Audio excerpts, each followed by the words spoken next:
దేవుని పరిశుద్ధ నామమునకు మహిమ కలుగునుగాక. కృపా వాక్కు అను ఆధ్యాత్మిక కార్యక్రమమునకు మీకు స్వాగతం. ఈరోజు దేవుని వాక్యము.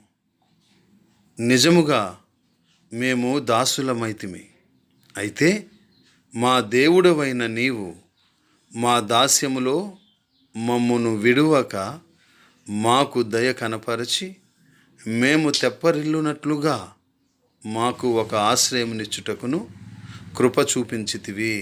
ఎస్రా గ్రంథం 9వ అధ్యాయము 9వ వచనం.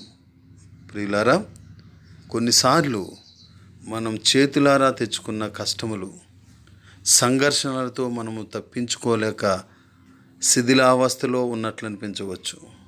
అయితే మనలను అర్థం చేసుకొని నెమ్మదిగాను ఓర్పుతోనూ ఇటుక ముక్కలను సరిచేసి బాగా కట్టే మన తండ్రి మనకున్నాడు.